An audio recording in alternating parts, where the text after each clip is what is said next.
Nutrients for Life was founded in 2008 by the Canadian Fertilizer Institute. It is a charitable education foundation that is based on plant nutrients and educating the Canadian youth about the importance of plant nutrients and how they help the soil, feed the world, and keep Canada green. We can provide experiences for students, and we can do a very good job at that. But I think in order to maintain that and to enrich it, we also have to put a concerted effort into providing supports for teachers that are much more than simply written materials. We have to merge the written materials, the expertise of those people, and I think teachers have to see that they're not alone.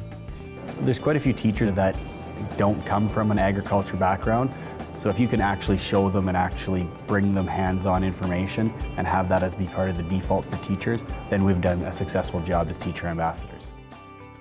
Gardens are very important in learning for students. Number one, it's the hands-on perspective, and number two, a learning garden really aligns with our three divisional priorities of sustainability, student engagement, and citizenship. I think it's a wonderful, wonderful opportunity for kids to get real, hands-on, engaging experience growing food and learning where their food comes from and beginning to understand food production and sustainability and just what it's going to take to feed the world. Nutrients for Life Foundation is in the process to add the component of agricultural science right into the curriculum of middle schools and high schools across this country in both official languages.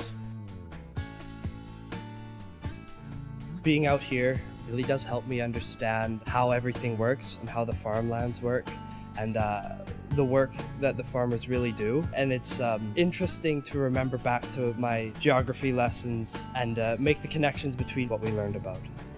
Grade 12 biology, grade 11 and 12 chemistry, natural resources, biodiversity, plants, life, all those things tie into agriculture, and we can help make connections for kids and for teachers. Lots of things we're going to be testing for. If you look at curriculums, it's not authentic in the school. So taking the tools that we have, applying it to a real scenario, it makes a link between, why am I doing this? I think the question that all of us have asked when we were students, why am I learning this? When students ask that, we'll say, well, you might use it in life. Well, why not use it while we teach it?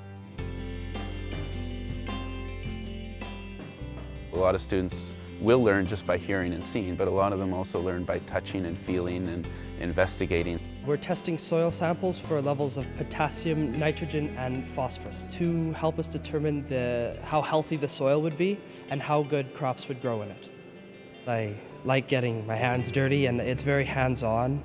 If you enjoy getting your hands dirty, it's a lot more fun than school. Agriculture in the curriculum is really hands-on, and we can make it really interactive and really exciting. It's really neat when you can see the light bulb moment, you'll see the thoughts are whirring in their heads and then it just it goes off and it clicks to them. Farming does not have to be at odds with nature, and most farmers, I would say by far and away the majority of them, they look at the environment as their livelihood. They don't want to damage it. They protect it for everything they're worth and are very compatible with the environment. I think the big nutrient companies have always been very interested in informing the public as to the scientific aspects of their products. And young people need to have the scientific facts to be able to make critical judgments as to what they feel about nutrients and where their food comes from.